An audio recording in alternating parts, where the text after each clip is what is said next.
Hello, you wonderful people, and welcome to another episode of Crime Centric. This being a show where I talk about crime dramas that I watch. For today's episode, I'm going to talk about the latest episode of City on a Hill. A lot of really interesting things went down in this episode, so let's break it down. Well, first and foremost, let's start off with Jackie's side of things. Obviously, he's still kind of putting his nose to the grindstone, trying to investigate this whole situation with the Dryden's, and obviously kind of still playing a little bit of footsies with Letitia, who is questioning him because he questioned the chauffeur, but she kind of caught the Dominique's parents, who had because he had questioned them last episode. She got they came to her before they ended up getting to Sinclair, so it kind of puts him in a clear there. And I think it's really interesting that, because Jenny calls Jackie out later on, that the fact of the matter is, it's like, oh, you want to dive into all my crap, but not really. Yeah, you want to call yourself out like, oh yeah,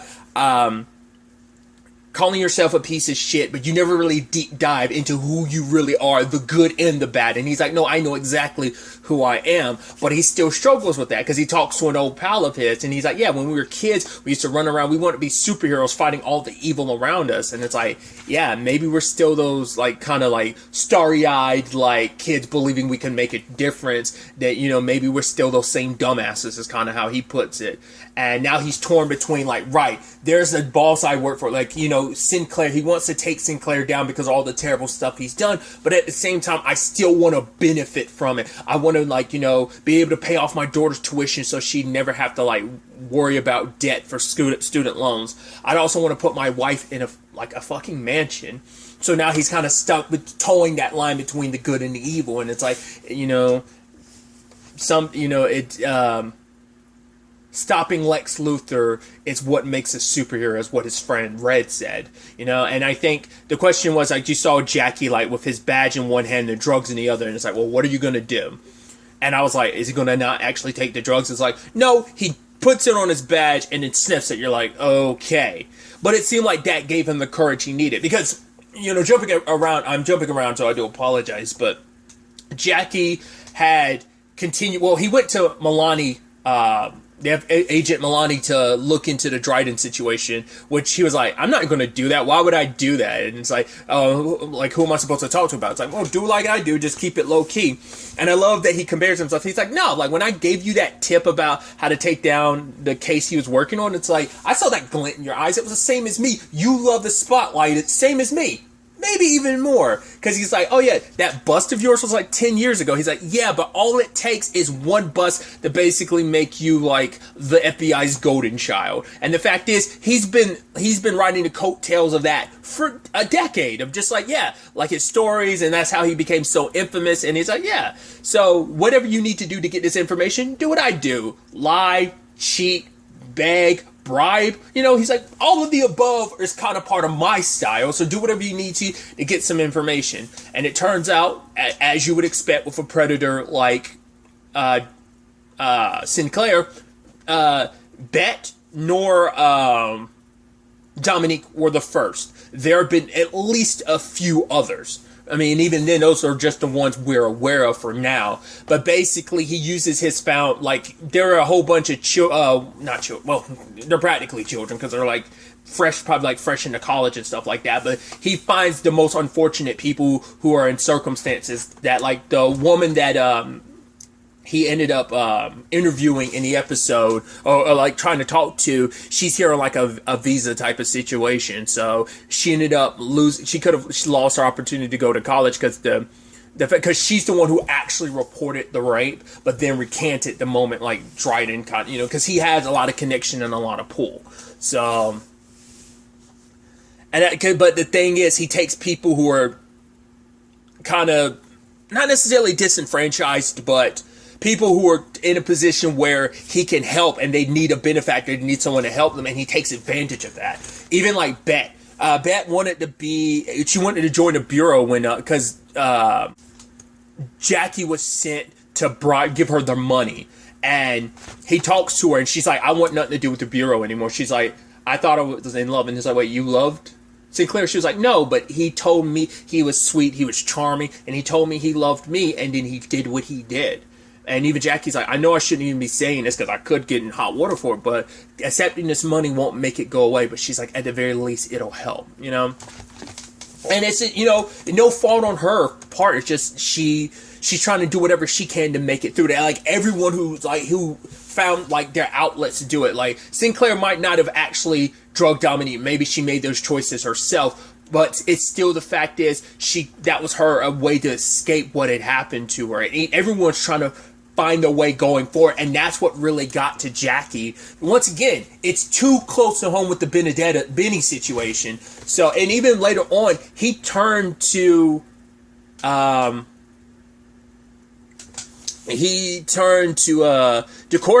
and I guess that bump on his badge was kind of to give him some extra courage, or maybe it's supposed to be indicative of, no more towing the lines. It's time to go back to the old Jackie roar a little bit. It's kind of time to nut up or shut up.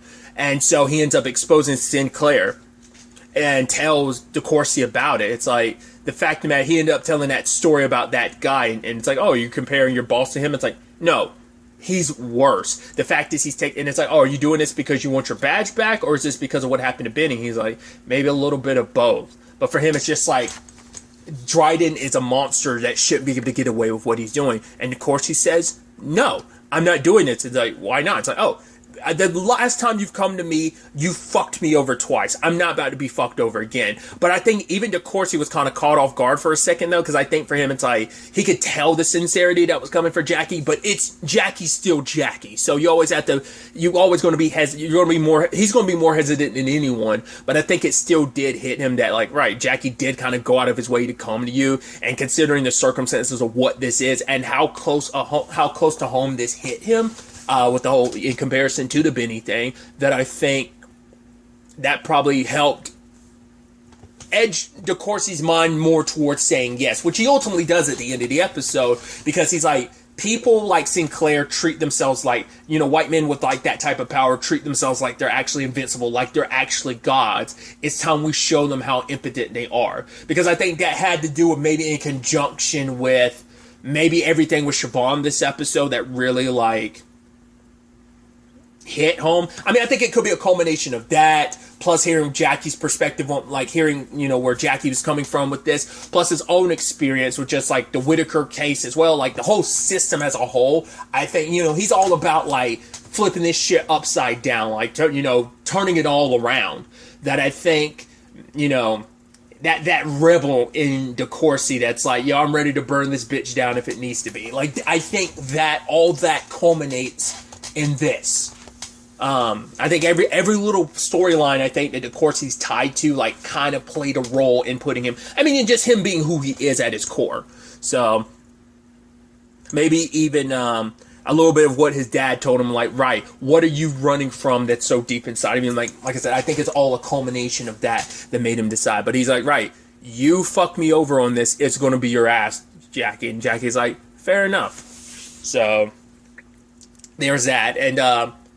And continuing down to DeCourcy, well, let's stay on the Jackie route really quickly, because there's also, you have to tie this in with the whole Ginny situation, because obviously Father Doyle, or rather the former Father Doyle, came to tell her that he was able to persuade her father to drop the lawsuit, but he wants an apology. But Jackie was like, no, that bastard's not getting a cent from us. Well, first and foremost, he's not getting an apology. But two, he ends up calling out Father Doyle because he knows about his circumstances. Because Jackie's the piece of shit that he is, that it's like, right, the person in my wife's life, I'm definitely going to do some digging just in case, like, oh, I've been trying to screw you over since last season, so I did my due diligence. If I needed to, I had some cards I could play.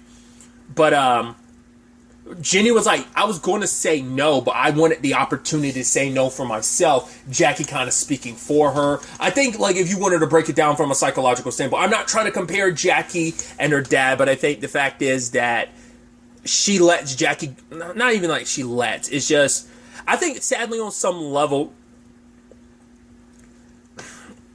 because Ginny obviously deserves better than Jackie. Jackie can be a piece. Once again, the problem is, and I think that's also the thing, it's for Ginny that she sees how much of a piece of shit Jackie can be, but she can also see how good he can be at times too, and that's what really complicates things for her. So she did go see the lawyer actually, but the problem is she couldn't tell the lawyer what happened to her because it is very similar to these other ladies who are dealing with the whole Dryden situation, that no matter what, me admitting my past, like, that's not, because also, like, if it goes to court, but it's a civil suit, so I don't know necessarily, like, there wouldn't be, like, a jury or anything like that, but having to still publicly have that information out there to, like, even a judge and other attorney, like, it, for her, it's her thing, and it's not going to erase her past. It's always going to be there. So why drudge up the past by admitting what he did? So she's trying to like dance around that when talking to her lawyer, because that's her biggest hesitation. She doesn't want to talk about it. And even Jackie's like, I get you don't want to talk about it, but you know, it's like, because the lawyer was like, oh, we could settle, and she's like, oh, Jackie wouldn't even give him a cent. And it's like, oh, well, what about you? She's like, I wouldn't even give him half a cent. So she doesn't want to settle either, but for her, it's like making him go away now and forever out of their lives might be the best option, you know? It's kind of a lose-lose situation for Jenny, because it's like,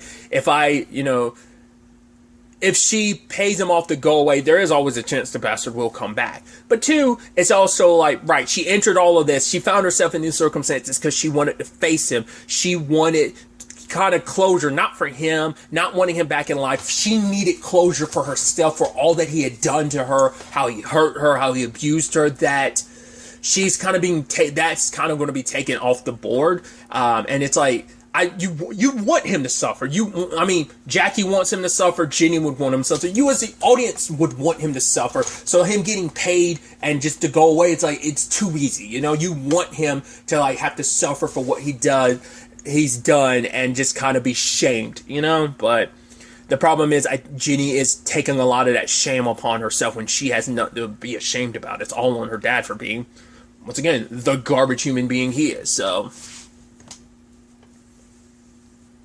then there's the whole her and Father Doyle thing, which was kind of interesting. Well, first and foremost, Jackie being, once again, the piece of shit that he is, rolling up on Father Doyle while he was on his bike and knocking him off the bike. And to his credit, Father Doyle was like, I'm not going to tell Jenny about it. It's fine, whatever. But he kisses her, and he's like, oh, I've been wanting to do that for a long time. Because I kept being like, even all last season, I was like, I thought that was going to be a thing. Kind of is. Which, to be fair, Jenny has every right to be with someone that would actually make her happy. It's like, I mean, fuck Jackie. Jackie's like screwing behind her back, you know. It's not like, oh, he's been better, he's been faithful. It's like, he's done it too many times. Let's not forget, he impregnated one of the women he was sleeping with. Then you add on top of that, I mean, well, he didn't want to take responsibility in that regard either. So there's that. But also, the fact is he's doing it now with Letitia. But now it's like, well, he pulled away from that because of the whole, like, well, I don't think he slept with her. They've slept post him finding, well, he hadn't quite started digging deep in it. Because once again, it is that thing of he was trying to play both sides of the fence. Of like, still working for Dryden, but still knowing what his boss did and was trying to look the other way. But once again, I said there was only up to a certain point he could continue looking away, and he can't anymore. So, and that whole thing gets complicated because Letitia called the house, and then Jenny picked up the phone being like, yo, I'm Jenny Rohr. I mean, at first she was like, hello, and I guess she hung up, and then like she called back the hotel like, oh, that must have been Sinclair Dryden. Like, could you call the room? And Letitia was almost like, oh. Because to be fair, like, Jenny was looking at Letitia in the magazines. Because it's that, I think it's that, which Jenny has nothing to, you know, well, obviously, like, her gut instincts are right. But it's that thing of like, oh my God, like, here's Letitia, this beautiful, powerful woman, and I'm me. Like, it's sadly like Jenny's doing that compare and contrast situation because she's looking at that magazine with just Letitia, and it's like, yeah, this is someone that could definitely be Jackie's type, like, you know, probably like someone younger, and probably in her mind, someone pretty, you know, and I mean, we all suffer from insecurities. What the sad thing is, it's not even insecurity. It's like she knows Jackie too damn well because, once again, it's not like this is the first time this happened, and it's not like she's wrong either. We know they slept together. Granted, he's kind of pulled away from that, but that still doesn't change anything. So that's definitely going to be interesting because Letitia was like, oh, no, sorry, I called your number by accident. She's like, yeah, woman like you, I don't think you do anything by accident. You're like, yo. So it's going to be interesting what Jackie and Letitia's interaction is going to be like going forward after this. I mean, especially with him making a whole point of going after the Drysons, but we'll see. Jenny did also give Jackie back his badge. He did tell her not to get mixed up in everything with the Drysons, because obviously he hasn't told her everything that's going on. He should, to let her know, like, at least peel that back a little bit, like, actually I'm investigating him for some fuck shit that Sinclair's doing. But because he also doesn't want to admit the dirt that he's doing. Like I said, Jenny did give him his badge back, and him looking at it almost been like, wait, where the fuck did you get this from? And she didn't give him an answer. And he even kind of utilizes it later on when he was talking to one of Sinclair's, one of the young ladies he assaulted. So, shifting gears a little bit, we have the whole Kaysen situation and how that ties into everything with DeCourcy. Kaysen is talking to Tony, who's in jail, the one, and so he's like, cool, I can help you out about who killed Dunleavy and who actually killed Duke Andrews, but you're gonna have to cut my sentence a little bit, which Kaysen tried to talk to he tried to talk to Dan about it. Dan was like, no, but he was like, maybe we could get something happen, but you'd have to talk to Shimizu about it. But DeCourcy's not about it, because it's like, he's not about to cut some dirty cop some slack. Even a year, it's like, no, he deserves to go down for putting a bullet in Anton like that. So, DeCourcy's putting in extra work, trying to make sure, like, they're able, because the fact is, the way Tony put it, it sounds like they're connecting. You're like, it would have never correlated in my head to think the person who killed Dunleavy and this Whitaker case are connected. In actuality, they are, because DeCourcy talks to a guy who was a former drug dealer, and it turns out that this all connects to. He first talked to the witness, who was it, Kanaki and the other guy, about Kanaki and the other guy, and he was talking about, like, they were kind of happy when I ended up picking Whitaker, even though, like, I couldn't pick him up but I picked him because, hey, he was in the photos they showed me, and he was also there at the lineup, and they seemed pretty happy about it. So, went to talk to a drug dealer that was kind of caught up with them. He initially wasn't going to help them,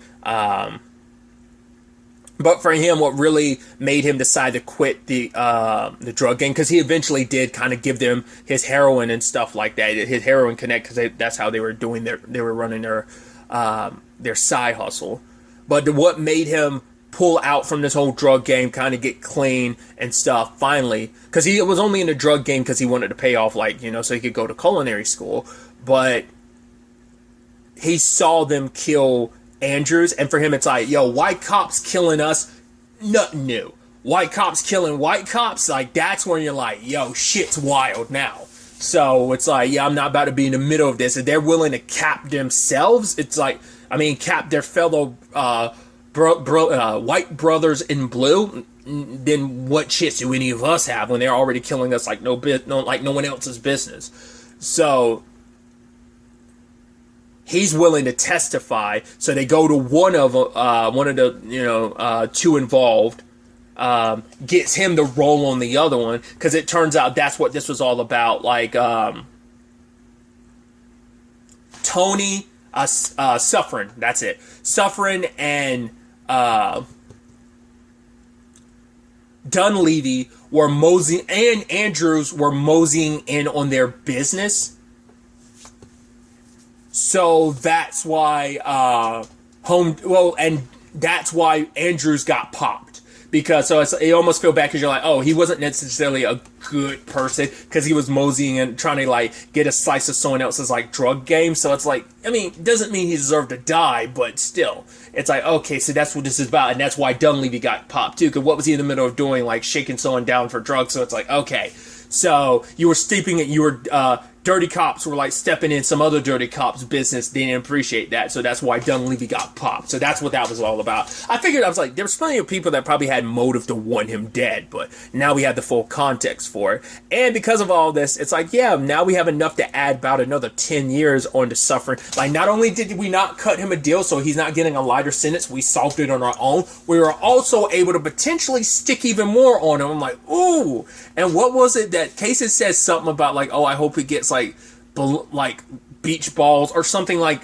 up him or something, and even the course is like, god damn, like, it's like, yeah, Suffering's a piece of shit and it's like, yo, you're not getting off easy, and now Whitaker's free and you know, and reunited with his family, so it all worked out in it, and I thought that was beautiful. So, which Kaysen did run into Andrew's widow, and she was like, oh, do you think I'm attractive? And it's like, oh, yeah. She's like, oh, then, like, come have sex with me. And he was like, you know, I'm too busy patching up my wound. She's like, okay, but whenever you change your mind, come find me. And when DeCourcy's like, yo, take you know, get a lady's drink or whatever.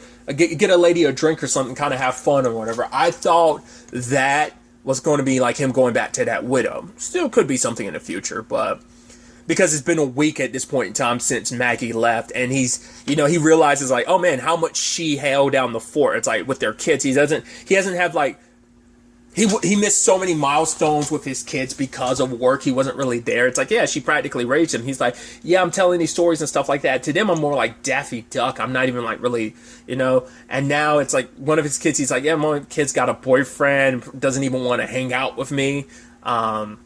The other one, it's like, oh, we could go to like a game, but that one's got to work on homework, so study for like a science test. So him picking up a lady of the night was kind of interesting. I wasn't kind of expecting that. And the guy, even the bartender, being like, oh yeah, she that's gonna be quite the expensive drink, and still goes for it. But I'm like, huh. That's got to make, and he kind of feels bad about it because it's like, well, his wife left him, but it's not like it's been that long, and I think he kind of regrets doing that. Just kind of let off some steam. I don't know if it would have been better you hooking up with a widow. I don't know if that would have been better necessarily. But also, it's just kind of like, yeah, hooking up with a lady of the night could be very complicated. Well, I mean, it's because it's illegal. Well, obviously depending on what country you live in, but also, like, the fact is that you're a cop, and that's going to smear your name a little bit of, because people will probably find out and use that against you potentially. I don't know. Depends on if he makes it a continuous thing. Maybe if you just make it the same person over and over again. I mean, to be fair, Jackie was doing it for so long with no issue, but Jackie's a scumbag who's able to work. Yeah, he's able to work around that. Once again, it's come back to bite him in the ass, so it could also do the same to Kaysen. We'll see how that shakes up and plays out.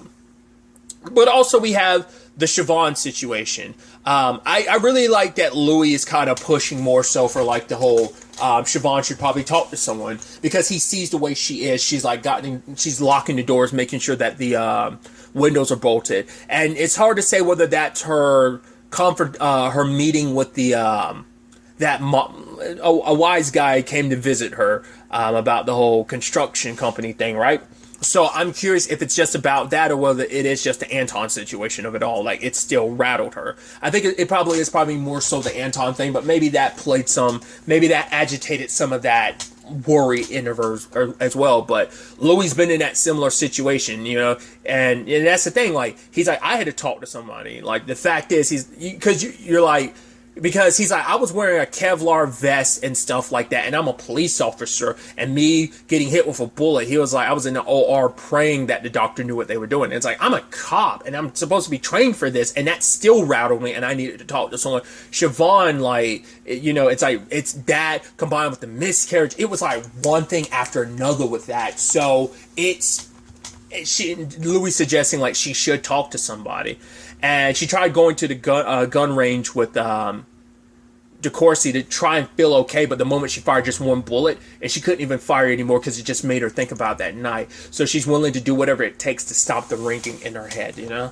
But Siobhan continues to try and do what's right for Hernando's family. His sister's in a compromised position because the bills are stacking up and they're not seeing any of this money, and she's trying to get them as much money as possible, but she can't tell them, like, she's not going to give them false hope and be like, yeah, I can tell you the specific date. It's like, I can't tell you, you know?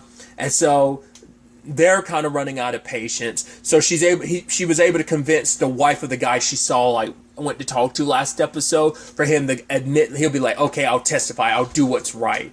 Because it's like Hernando never drank. Yeah, he drank a little bit, never on the job. The fact is, he was going to show him like a picture or something, like Pepe, about like him getting on like a sports team or something like that.